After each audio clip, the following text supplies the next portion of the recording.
moi simplement. Amen. Pendant que je suis en train de venir, c'est comme si le Saint-Esprit avait déjà tout prévu. Il y a cette parole qui est montée dans mon cœur parlant de David. Et le Saint-Esprit pouvait me dire ceci. David a été roi.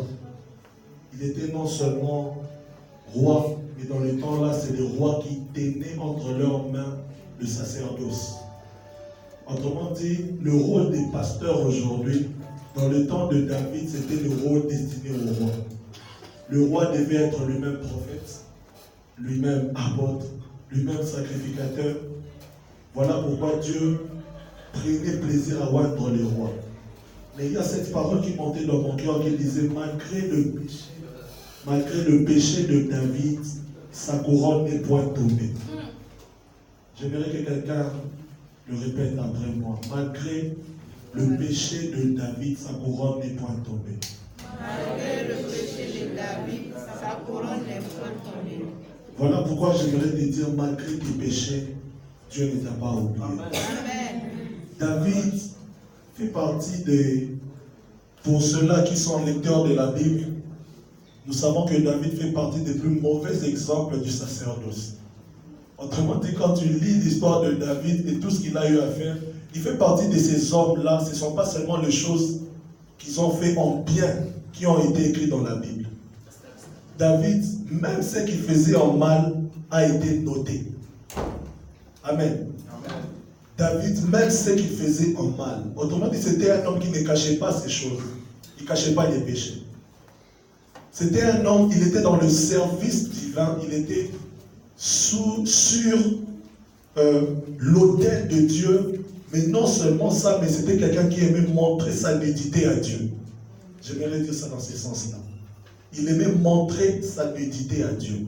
C'était de ces gens-là, même devant ses serviteurs, il ne cachait pas qu'il était pécheur.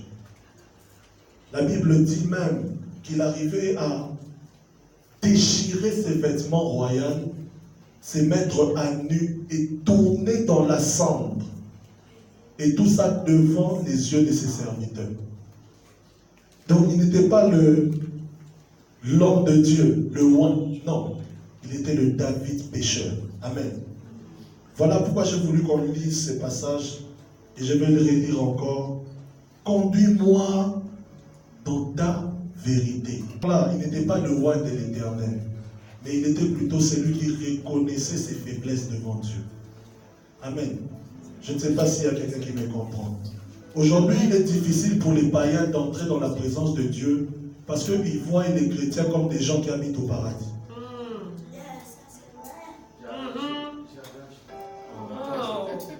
Ils voient les chrétiens comme des personnes qui habitent au paradis. Tellement qu'on leur parle de sainteté, ils se disent, mais ces gens-là sont saints. Comment est-ce que moi, un pécheur, je serai au milieu des saints? Et là, c'est encore plus compliqué. Je ne sais pas s'il y a quelqu'un qui comprend. Il dit, conduis-moi dans ta vérité. Car il savait lui-même, roi de l'Éternel, mais savait qu'il marchait dans le mensonge. Il dit, conduis-moi dans ta vérité.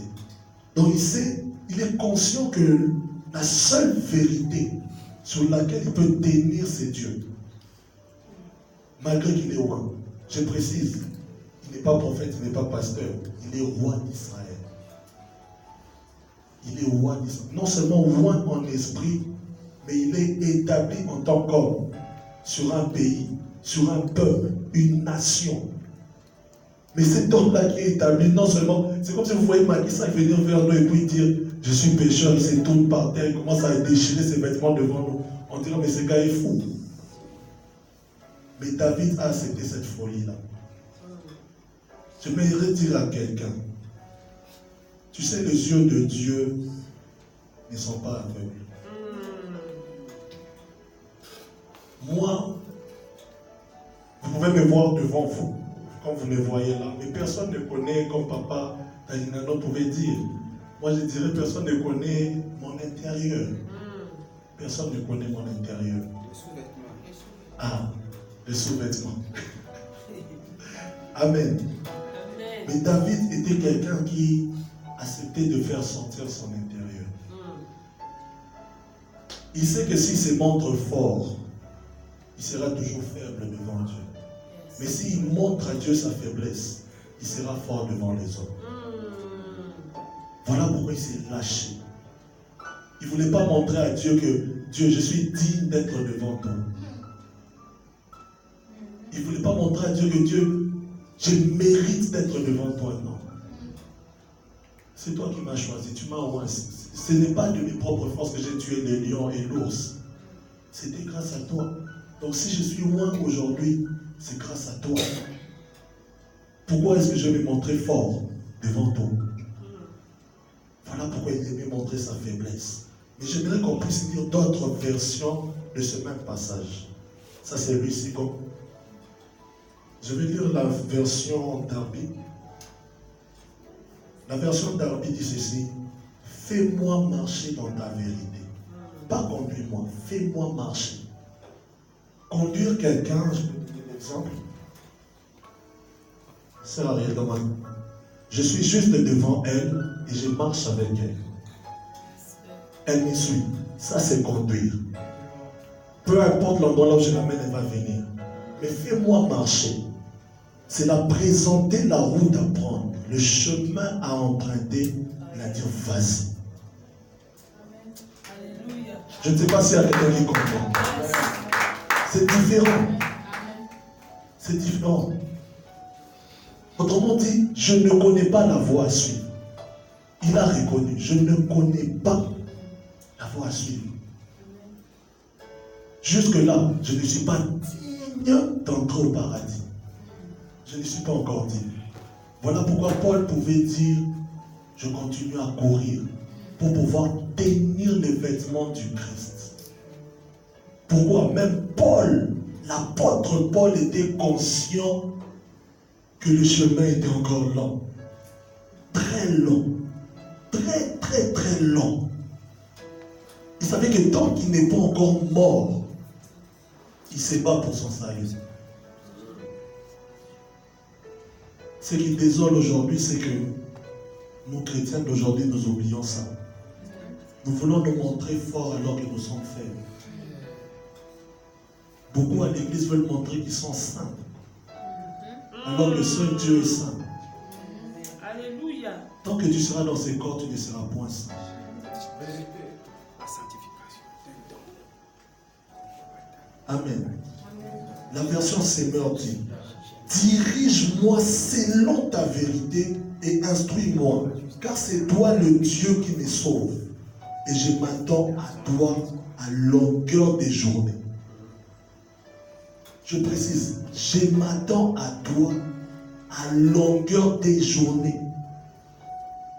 Donc David était conscient que même s'il a accepté Jésus-Christ comme Seigneur et Sauveur aujourd'hui, il y a des jours devant lui qui attendent de nouveaux défis. Il sait qu'il y a quelque chose qui peut le faire faillir. Donc, je peux que m'attendre au Seigneur. Car moi, en tant qu'humain, je ne peux rien. Même si on crie, je suis saint, saint, saint, saint, saint, saint. Demain, je peux faillir. Aujourd'hui, l'Église est étonnée de voir des hommes de Dieu tomber, alors que ces hommes de Dieu sont hommes, avant d'être de Dieu. Ils sont hommes avant d'être des dieux. C'est parce que nous les avons vus comme des dieux que nous sommes étonnés de voir des dieux tomber. Mais si nous les voyons comme des hommes qui ont besoin de Dieu pour être hommes de Dieu, on n'allait pas être étonnés. Voilà pourquoi aujourd'hui beaucoup peuvent se permettre de dire que les chrétiens ne sont pas vrais, la Bible a été falsifiée. Pourquoi? Parce que l'image qu'on les a présentée de nous, ils voient le contraire. Si tu te présentes comme étant un saint, sois saint jusqu'au bout. Mais David savait qu'il allait faillir demain. Voilà pourquoi il disait à Dieu, je m'attends à toi chaque jour. Il y a la version oécuménique qui fait partie des plus anciennes versions de la traduction de la Bible, qui dit ceci: fais-moi cheminer vers ta vérité et enseigne-moi, car tu es le Dieu qui me sauve. Je t'attends tous les jours. Et il termine par un mot grec, zaïm. J'ai même fait la recherche, chercher la définition de Zaïn. Zaïn, c'est celui qui, quelle que soit sa robe, ne présente aucun poil blanc. Entre parenthèses, impur. Autrement dit, Zaïn, c'est celui qui est impur.